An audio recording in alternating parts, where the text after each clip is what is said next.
Hello friends. आजकल पितृपक्ष चल रहा है। आज हम उसी के विषय में बात करेंगे। आजकल एक बहुत बड़ी भ्रांति चल रही है जिसमें कि कहा जाता है कि हम किसी भूखे बुज़ुर्ग को खाना खिला दें और उससे हमारे पितरों की पूजा हो जाएगी और वो खाना हमारे पितरों तक पहुंच जाएगा। लेकिन क्या कभी आपने सोचा है कि हमारा हिंदू धर्म कितना पुराना और कितना साइंटिफिक है? कभी आपने सोचा कि ऐसा ही क्यों कहा गया कि ब्राह्मण को ही पितरों का खाना खिलाया जाए? मैं आपको बताना चाहूँगी कि जिस समय कोई भी व्यक्ति हमारी ज़िंदगी का देवांगत होता है, 1 साल तक उसे कुछ भी नहीं कहा जाता, लेकिन 1 साल के बाद उसे पितृदेव के नाम से बुलाया जाता है और पितृदेव की पूजा की जाती है। जब भी आप अपने घर में कोई भी धार्मिक अनुष्ठान करते हैं, किसी की शादी ब्याह करते हैं, तो आप अपने घर में पितरों की पूजा भी की करते हैं।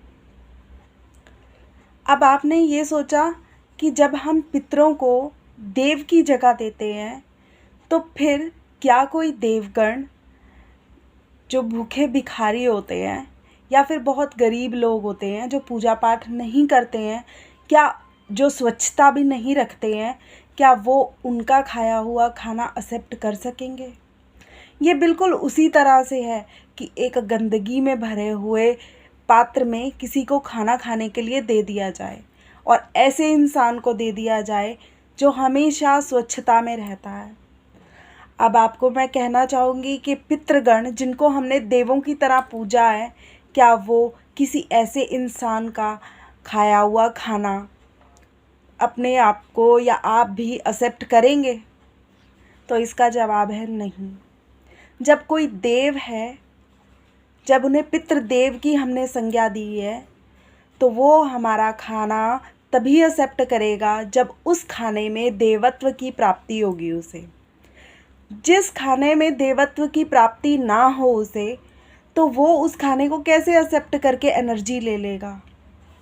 क्योंकि पितरों को खाना देना एक तरह से हमारी तरफ से उनके प्रति आभार है, क्योंकि आज हम जो कुछ भी हैं वो उन्हीं के कारण है। अगर आपने ध्यान से कभी सोचा हो, तो एक आपका जन्म कभी हो ही नहीं सकता था अगर आपके पितृगण ना होते।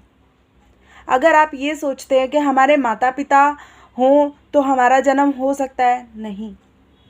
आपके माता पिता के होने से भी आपका जन्म नहीं हो सकता।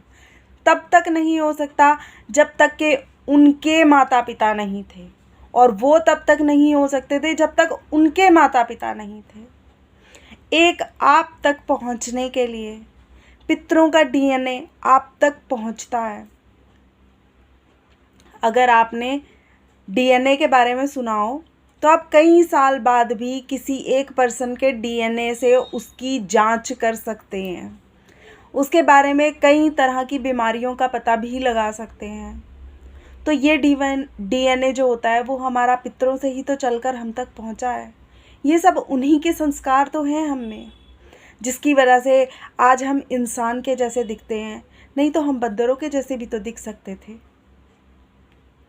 हम इंसानों जैसे, उनके जैसे इसीलिए दिखते हैं क्योंकि उनमें उनका डीएनए हमारा हम में है और हमारा डीएनए आगे हमारे बच्चों में जा रहा है। तो इसलिए पितरों को जो खाना है वो ब्राह्मणों को ही दिया जाता है, क्योंकि ब्राह्मण पूजा पाठ करते हैं, वो एक सफाई रखते हैं अपने आसपास।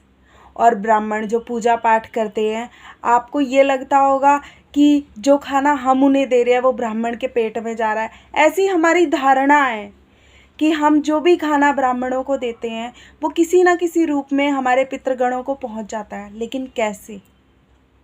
तो उसका जवाब ये है कि जब ब्राह्मण अपनी पूजा करते हैं, गायत्री का पाठ करते हैं, तो जो खाना वो खाते हैं उसका अंदर जाके कन्वर्जन होता है और उस कन्वर्जन का एक पार्ट हमारे पितरों को मिलता है, जो देवत्व रूप में हमारे पास इन दिनों आए हुए हैं।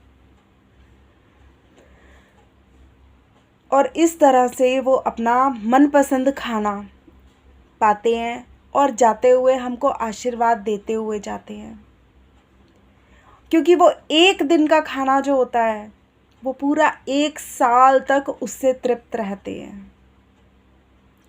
इसलिए आपसे प्रार्थना है कि अपने विवेक को इस्तेमाल कीजिए और खाना ब्राह्मणों को, यानी कि उस योग्य पात्र को दीजिए जो कि उसके लायक है, जो आपका खाना देवों तक पहुंचा सकता है। नो डाउट कि आपका दिया हुआ खाना किसी गरीब इंसान का पेट भरेगा, ज़रूर भरेगा वो पेट, और उससे आपको दुआ भी मिलेगी, उसको आपको देख के खुशी भी होगी। लेकिन जो भी हमारी रीतियां बनाई गई हैं, हिंदू धर्म बहुत ही साइंटिफिक धर्म है, उसमें हमारा अपना ही नहीं सभी जीव जंतुओं का ख्याल रखा गया है। आपको इस बात का ध्यान देना चाहिए कि अगर आप किसी गरीब को खाना देते हैं तो उसका जो लिंक है वो सिर्फ इसी जन्म में है, जीते जी इसी धरती पे है। लेकिन जो ब्राह्मण हैं वो आपकी हर चीज़ के साक्षी बनते हैं, यहाँ तक कि आपकी शादी ब्याह के भी साक्षी बनते हैं। जब आप किसी ब्राह्मण के थ्रू शादी करवाते हैं, आप इसी विश्वास के साथ करवाते हैं कि ये शादी एक जन्म का बंधन नहीं, 7 जन्मों का बंधन है। तो जब एक ब्राह्मण की शादी करवाने से आप 7 जन्मों के लिए बंध जाते हैं, यानी कि जन्म और मरण के बाद भी आप उनसे जुड़ जाते हैं, तो क्या आपको नहीं लगता कि अगर हम पितृपक्ष का खाना ब्राह्मणों को देंगे तो उनकी जो पूजा के प्रताप से हमारा खाना हमारे पितृगणों तक पहुंचेगा। आज के लिए बस इतना ही। धन्यवाद।